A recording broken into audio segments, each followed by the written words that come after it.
Hello, festival fans and event industry insiders. Welcome back to the Event Explorer podcast. This is the podcast to hear the behind-the-scenes stories from the festival and events industries directly from the leaders on the front lines.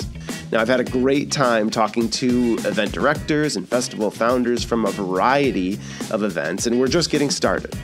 So thank you for taking the time to listen. As this podcast continues to grow, I'm getting really great feedback from listeners that are enjoying hearing these firsthand accounts of such awesome events. It's been enlightening for me so far, too.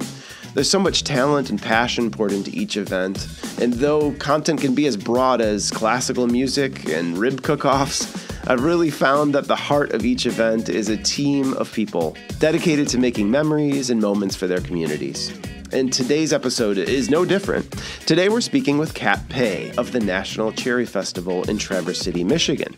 This is an event at a huge scale that promotes the Traverse City region's economy and culture, and has been doing so for nearly a century. Well, actually, that's an important date, and it was a key moment in this conversation. So, please enjoy this episode with a dynamo of the live events industry who brings so much joy. And if this episode brings you some joy as well, please remember to subscribe and follow us on social media for more awesome content. Now let's head to Traverse City and the National Cherry Festival.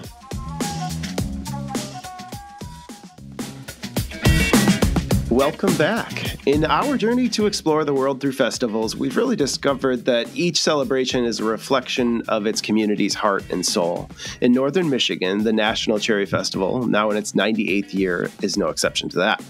It truly encapsulates the spirit of Traverse City and the essence of Michigan's rich heritage with its vibrant tribute to the cherry harvest.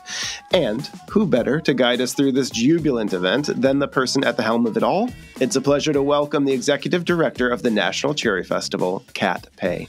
Kat, thank you for joining us. Absolutely. I want to start using that word, jubilant, a jubilant celebration. I love that. Cherries Jubilee. That's where I was kind of inspired. Okay, that makes sense. We do love that. Anything cherries is definitely at the heart of all that we do. It is. There's kind of as I do the research here and start learning about what you do, there's a mouth-watering aspect to it for sure, which I'm sure is one of the original draws. And I'll segue into a question. How did it kick off? I know there was cherry growers in the area, and this is 98 years ago now? Oh, yes, there is a little bit of a contentious conversation of whether or not we started in 1925 or 1926. I will say that. So, yeah, but that, of course, plays into, of course, being our 98th anniversary this year, that we were founded in 1926. We had the first National Cherry Queen, Gertrude Brown. The growers got together and really decided it was a blessing of the blossoms. That's how it all started in May of 1926 and said, hey, we want to bless the blossoms. So a local minister came out, blessed the blossoms. A cherry queen was pronounced. She was, of course, a grower's daughter, because that is definitely how it all worked then. And that is still sometimes what happens today. So our national cherry queen to this day sometimes is a grower's daughter and sometimes has never been on a cherry farm. And we welcome it all. So it is anything and everything when it comes to the National Cherry Queen. But that is how we started in 1926, a blessing of the blossoms, which later grew into what we called the Traverse City Cherry Festival, or just the Cherry Festival. It was more of a 3 or 4 day celebration. It continued to grow. In around the 1940s, it became recognized as the National Cherry Festival as we still stand today. The National Cherry Festival celebrating 98 years. In 2026, we'll be celebrating our 100th anniversary. And we have so many fun things planned. We are well into planning 2 and 3 and 4 years out, as always, and kind of where it started and where we're going. And it has all been around our favorite fruit, the cherry. Very cool. Very cool. And I imagine we're not in the cherry field, cherry orchard anymore. We are now, I think you're integrated a lot into kind of downtown Traverse City or right into the area. So how did that evolution of the festival site begin? When did you move into the kind of hustle and bustle of the city? Wow. I mean, I want to say that was even in the 1940s and 50s. Pretty early. So yeah. And unfortunately, I'm not fully up on that. So I might have to do my research myself. But Traverse City, obviously cherry capital of the world, we still produce in the Grand Traverse region over 70% of the nation's tart cherries. Wow. So this is still a very big piece to what we do. We do a lot of our events at actual working cherry orchards. So our Festival of Races, our half marathon actually runs through a working operating cherry orchard. You can go for orchard tours while visiting the festival to do that. But the actual festival main grounds, the open space park, is right in the center of downtown. And I would say that is somewhere in the 40s and 50s started to change, especially as the city started to create more public parkland. So we are on a public park in the city of Traverse City, the open space park, down on the corner of Grandview Parkway and Union. And that is a very large park. And it's continued to grow as a park over the years as the canning facilities closed and the ways of Traverse City changed. You know, we were a logging industry. That has clearly changed. You used to have logs going down the Boardman River and out into the ships and leaving. And that is clearly not something that's done now. The power plant that was over on the water has since gone. Now, when I started with the festival, which was 34 years ago, so I know. How is that possible? How is that possible? I know, right? I was 8 when I started volunteering. Okay, so now that makes sense. Yeah, exactly. I believe me, I get that look from everyone. But when I started volunteering, the power plant still existed, and we ran our operations from behind it. It was still a working, operating plant in 1990. So up until the last few years, I mean, I say few, but more like the last 20, 30 years, we still had buildings that were sort of, we just worked the festival around them. And then as the places have changed and the landscape has changed, we have evolved with it. We were at 1.3 parades, now we're 2. 1 point we went back to 3, then we went back to 2. It just keeps, we ebb and flow as the community has changed, with the one thing being the most important, which is celebrating cherries. In any way, shape, or form we can, we put cherry fruit into everything that we do, whether it is dried juice in a bratwurst, cheese, chocolate, fresh cherries, cherry slushies, cherry lemonade. I mean, you name it, and you can find anything cherry maple syrup. Any of that involved in our pancake breakfast and our foodie events down at the open space, cherry topping, you name it, and you can find it with a cherry. And I mean, people know what they're getting into when they come, and I think that's a huge draw. Speaking about the industry and how the festival has evolved and the city has evolved, can you tell me a little bit more about that? I think this is kind of maybe the biggest event in Traverse City every year. It's a draw of how many people are you serving over the days of the festival? We anticipate about 500,000. We are a non-gated festival, though, and I think that's important. So we don't necessarily know if you've come down just to have lunch, if you've gone to a parade. So we guesstimate via our economic impact studies and various different methods to figure out roughly what we have. So we have a guesstimate of around 500,000 guests annually attend the National Cherry Festival. And while I have to correct myself here, because I went back to our history page on our website, cherryfestival.org, has all the history of the Cherry Festival. So I'm going to correct myself here. 1910 started the first blessing of the blossoms, and in 1925 was the first ever crowned Cherry Queen. And so that is when we started really affiliating as the National Cherry Festival. I know. I want to stand corrected on myself. So we do have a full history page and timeline of how things occurred. Which sometimes I even have to go check and say, when did we do that? Because there is so much rich history to what we do and why we do it. The Blessing of the Blossoms still happens in May out in Old Mission Peninsula. It's still a thing. Our Cherry Queen attends. It's still a very prominent piece to what we do and kind of how we become who we are. Yeah. So you, 500,000 people coming to what was once, a smaller kind of working logging and farming town to what's now really a thriving vacation resort kind of destination. The whole city's almost a vacation destination. So are you working with the city every year to make sure that, we have enough rooms or how many people are we expecting and making sure the schedule works with all public safety and all this kind of stuff? Because you're not, I love that idea of you're not a gated festival. You are, which seems almost more inclusive to me. That is, we're not keeping people out. We're not creating borders of the festival. It really is integrated better into the city. So how do you work with the city to make sure that, you're staying integrated and showing them in their best light? We can do it. No, those are great questions. So we have a 2-year agreement with the city. Every 2 years, we go back to the city commission and ask essentially permission to continue to have the festival. Now that's asking for street use, park use, things like that. So when you talk about the emergency management side, we meet with all city officials in every department, from streets department to parks departments to the police, and saying, okay, here's our plan. Here are the events we plan on holding. We have 150 events in 8 days. 90% of them are free to the public. And that is why we're not gated. We want to make this family friendly and affordable. So you can go to the bubblegum blowing contest and the pit spinning and the pie eating and pay nothing to do all these. You can bring a family of 4 down to the open space and get ice cream cones for $2. It still exists. We have not raised our rates. We continue to try to be economically friendly for both our community and our guests. So when we work with the city, we talk about all this and say, okay, this is what we have happening. This is what we have coming. We call our hotel. We have a lot of hotel connections, and obviously through Traverse City Tourism, and then through just the hotels themselves, we will call and say, we need a block of rooms for this day, or the Blue Angels are coming and we need to try to figure out if we can get a governmental per diem rate. Who can help us? So we work through all of it, and we spread the love. I work through several hotels, several restaurants. We have several catering companies.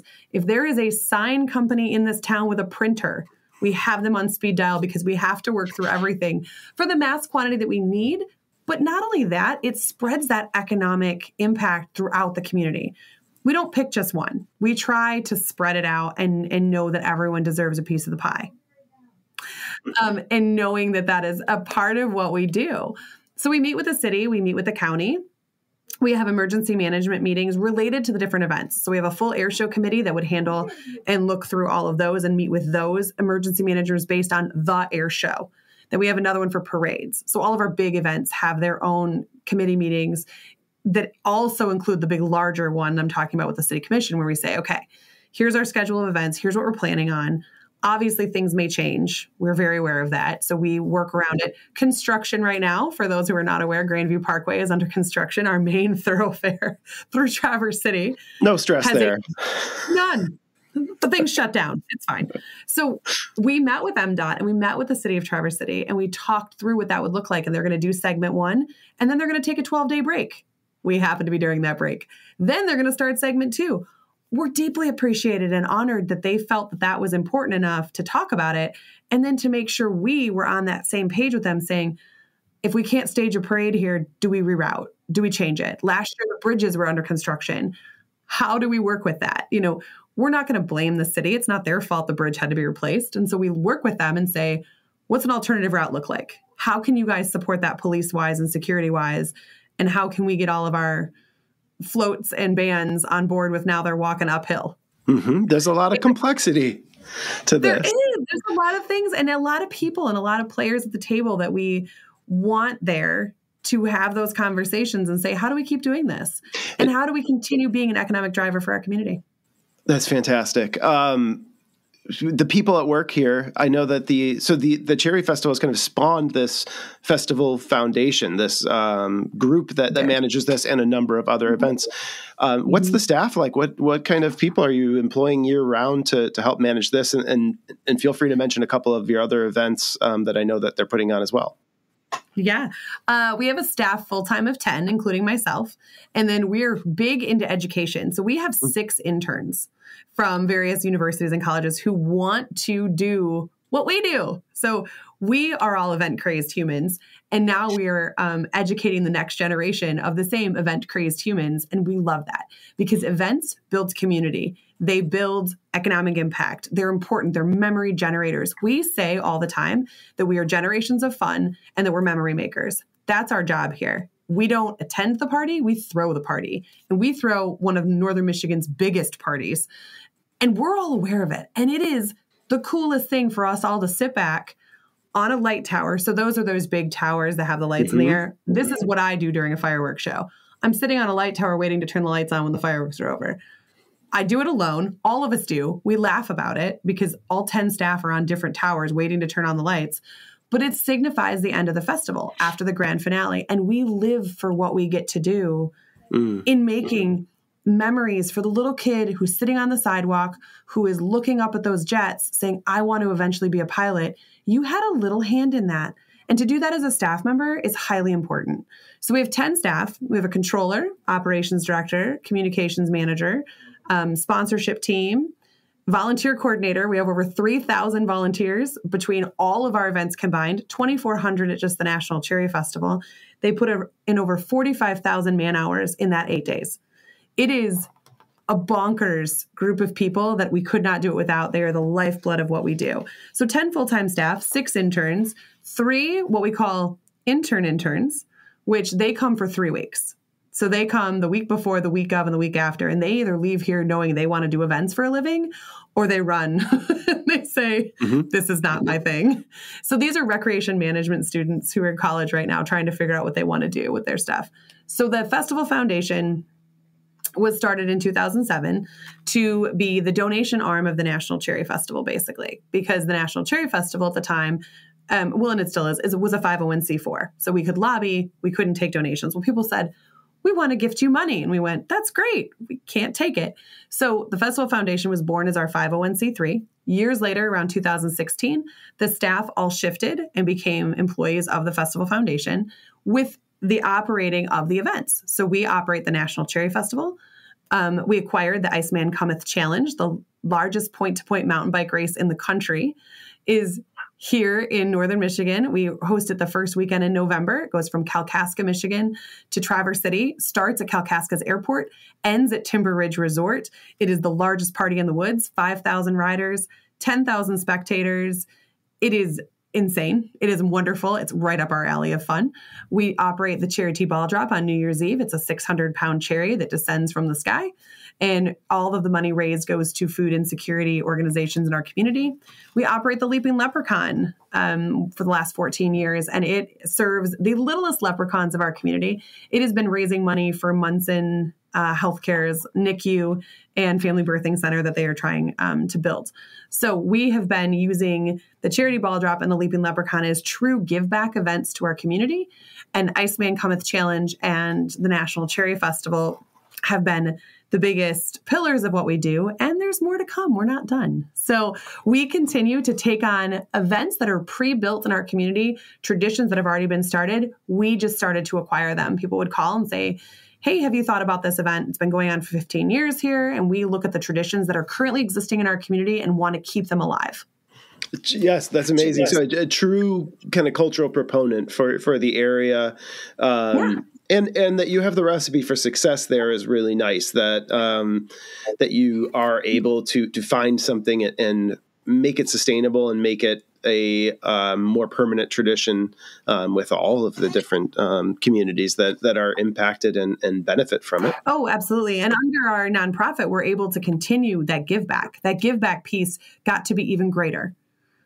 So we were able to do, I mean, a few years ago, we were donating $120,000 back to the community in cash into different community share groups and all of those pieces. This year was $170,000. 2023, we gave back $170,000 in straight cash. And these are share groups that are sports teams, music departments. So you know they're using their funds for jerseys and bats and how do they get their new snare drum, and all of these things is all funds back into our community. And again, supporting the community that supports us. Sure. These are attendees. These are performers. These are volunteers, as you said. Let's talk about kind of the attendee experience, maybe from someone coming from the outside that hasn't been to the Cherry Festival before. I know this year you're running June 29th to July 6th. Is that this year? And I saw you just signed Stone Temple Pilots for your opening night. So congratulations. Yep. I think that's a really cool big draw. So we can't maybe talk about what's the perfect day, but what's a great day, because you want them coming multiple days. What's a great day at the festival? What would you want someone to experience who has never been there before?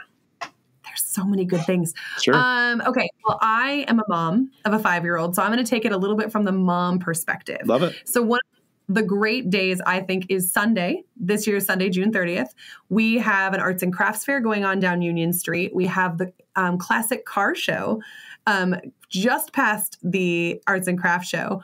We've got our air show on Sunday. We also have a concert, which is yet to be announced, but we'll soon because we have 8 nights of concerts. So there's something every night. It is a night we have pie eating going on, so pie eating competition. There's also teddy bear tea. Teddy bear tea is one of my favorite events, which is exactly what it sounds like. Children take their teddy bears, sit in a park, and listen to a story and create a teddy bear craft, have cookies and punch. All, again, free to the public. So these are, and we incorporate the library. And so we bring in these community partners to host these events throughout the days. There is something every day, but that is one of the highlights. And then one of my personal favorite events, I mean, I think they should be here all week. Absolutely. One of my personal favorite events is our Community Royale Parade, sponsored by Consumers Energy. It's a fantastic rolling storybook of our community. You have every school float in there. You have marching bands. It is an amazing look to see everyone and anything that goes on in our community is rolling down the road, and you get to enjoy it while sitting there enjoying. It is like Mayberry. It is great. You get to sit there with your family and eat pizza on a sidewalk and watch the floats and the bands go by, and it's entertaining. And the prince and princesses are on every float waving, and it is charming and adorable and brings you back to days of old. Honestly, it is one of my favorite things to stand in what we call the parade chute, which is where the bands and the floats come together and they start going down the line. It is adorable. It's adorable to see the families. They've put so much work into these floats. Every elementary school is represented.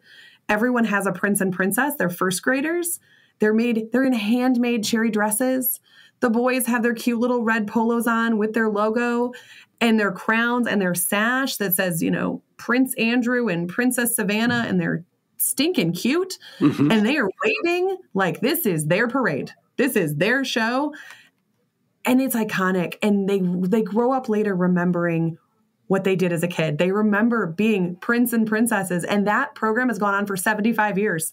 Those kids know, and they come out and they're like, I was Prince of Westwoods and I was Princess of Silver Lake. And they have such pride in what they have done and in their community. It's great to see it. As a guest, they look at this and go, wow, look at what their community does. Look at these elementary schools and these families that have put in a lot of time and energy into these floats.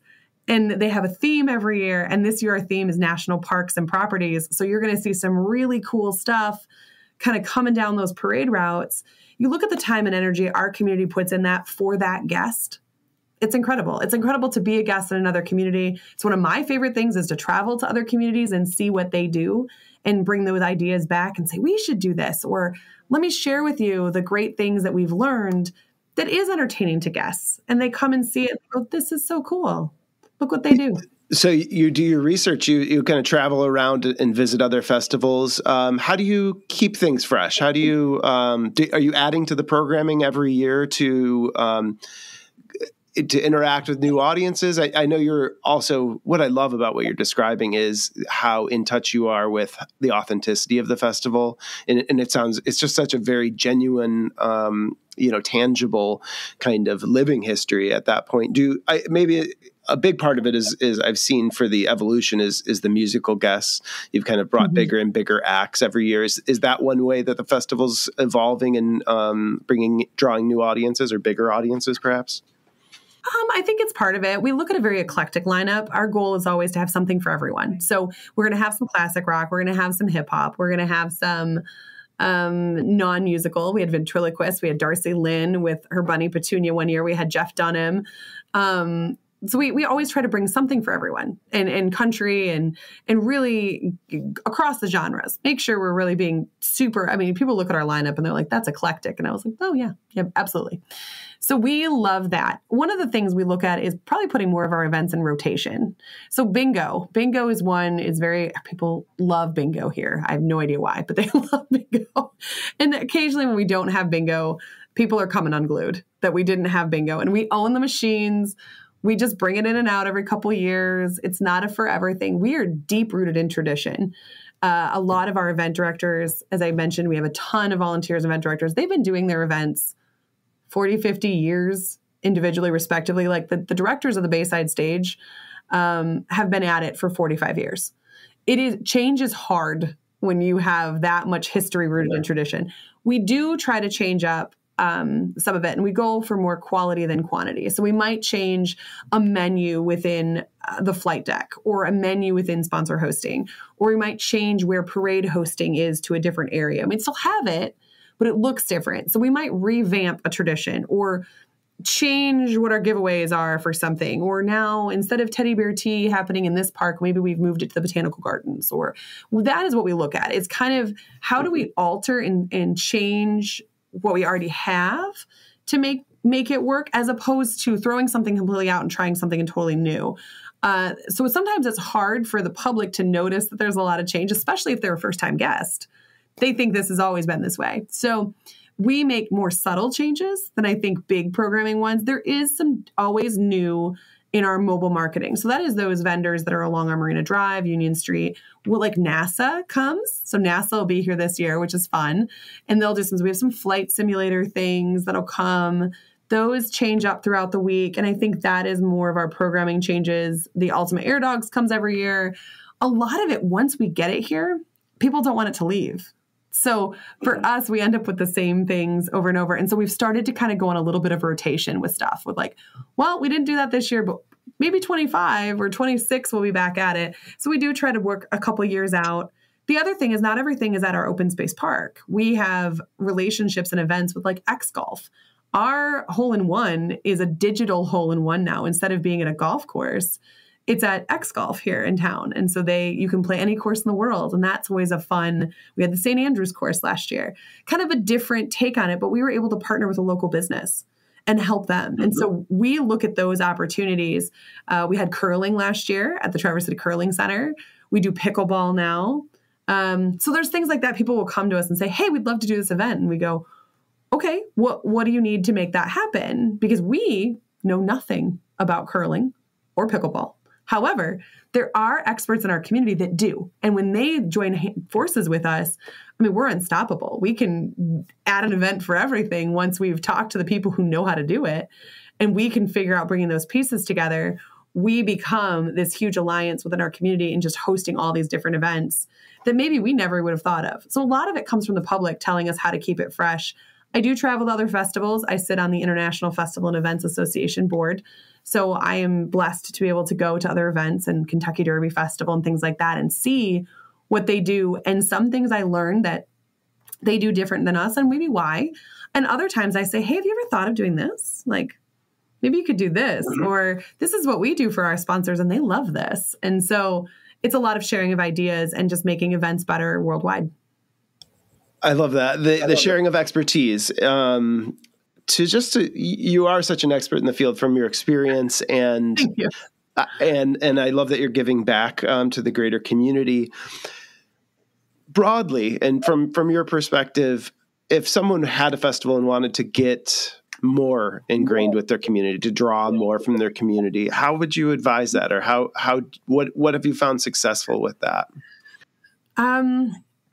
Listening and talking. Two things. Active listening. Find out what your community wants to do.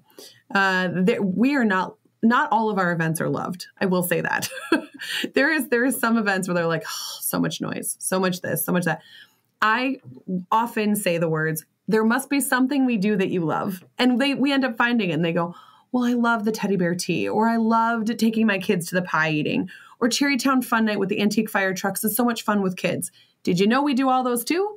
And some of the events you don't love help fund those free events for kids. Or did you know we donate back to the Prince and Princess program and to the schools? And so once people learn what these can do, and once people see that what they are supporting is going back into their community, they have a different take on it. So it's integral for people to sort of realize and look at and say, your event may start with something as simple as a chili cook-off and a barbecue and a concert on the lawn. That's great. But if those succeed and more people want to be involved, you'll start drawing them in. People come in and say, have you thought of having paella while you're doing your concert in the park? And someone may say, well, I know so-and-so who has the paella pans and who does this as a catering business. And boom, there you got a festival. All of a sudden, you're drawing in those people because so-and-so knows someone else that knows someone else that can bring that in. And all of a sudden, somewhere in there is a Pepsi representative, and now you have a sponsorship. Like, that's truly It's relationships. It's active listening. It's communicating. It's talking to all your friends and saying, I want to start this festival. What do you think? Ideas come from somewhere. And normally it is people in the community who got together with a similar idea and, more importantly, a similar goal. Our goal here is to give back to the community that supports us. We support the community that supports us. 100%. That's what we're here to do. We make memories. And every now and then we do have that conversation in a strategic planning session among our board of directors that says, does this event make sense for us? Is it still coming back to our mission? Because that's a big one too. Our mission is to celebrate cherries events in the Grand Traverse region. Now that pretty much encompasses anything we do, but it's trails and it's land conservancy and it's helping those. And those spread across our spectrum of events. I mean, land conservancy is very big into Iceman. We're protecting trails. We're working on that kind of stuff all the time for what we do there. The Cherry Festival, we're working on conserving farmland and making sure our growers have an avenue to celebrate the fruit they work so hard to grow and harvest in all the ways they can, from fresh cherry booths to all of the products they can put a cherry in are in our cherry farm market. Those are things that are just based and founded into what we do. They will never go anywhere. The pie eating, the pit spitting, anything that involves a cherry, not going anywhere. But yes, we re-review bingo or teddy bear tea or whatever it is. We will look at them every now and then and say, does it make sense for us to do pickleball? But wait, if we do pickleball, we can now afford to do the pie eating for free. Like, we look at those pieces and say, these may not necessarily have a cherry involved, but you can also, there's health benefits to cherries and cherry juice. So all of our athletic events have cherry juice and dried cherries and everything when you come register or finish. So we've incorporated cherries. You're tying it all together still. It all comes together. And so, at the end of the Festival of Races, what do you get but chilled cherry juice and fresh cherries? And they're great for health and wellness, antioxidants, and help you sleep better. So it's all good. It's that red thread, that cherry red thread that ties everything together at the event. I like that. You feel free to use it. Thank you. I love that. Okay, one big gotcha question here. One last one. Any big plans for the 100th anniversary that you want to tease out? No, can't give away too much. So many. Here's what I can say. I can't say a lot about it, but there will be pie. Okay. Oh, very good. Maybe some ice cream. Lots and lots of pie. Okay. Ooh. Lots of pie, lots of pie. So we have, and we can't really talk about it all yet, but sure, we do have a big plan for a lot of pie at the 2026 National Cherry Festival.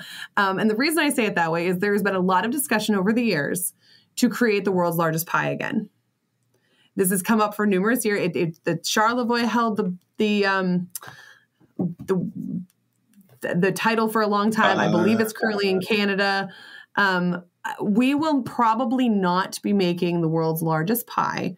However, we do have other plans involving pie to definitely make our mark for our 100th anniversary. So 100 years is a big record, in your history to set, and then you'll be setting more records in 2026 for the 100th anniversary.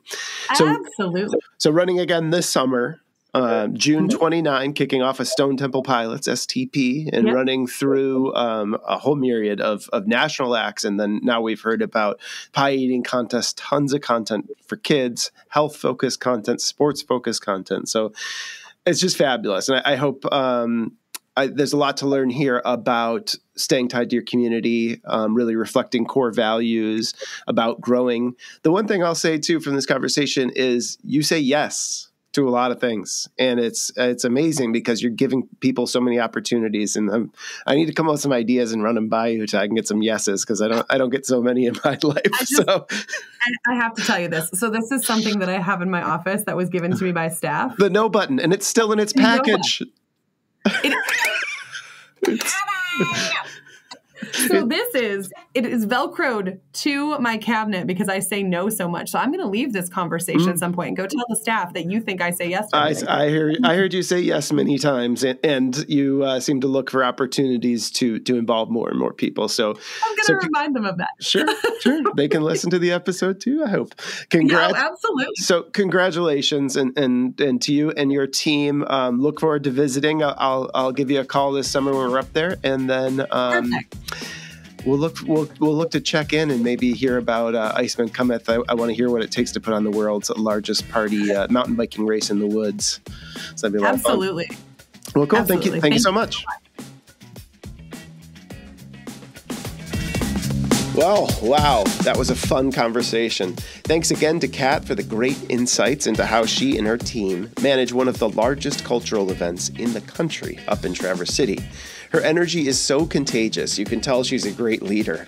She's not afraid to take on a challenge if it will benefit her community, and she caters to trends and tastes to make sure she's providing the best possible celebration of her region.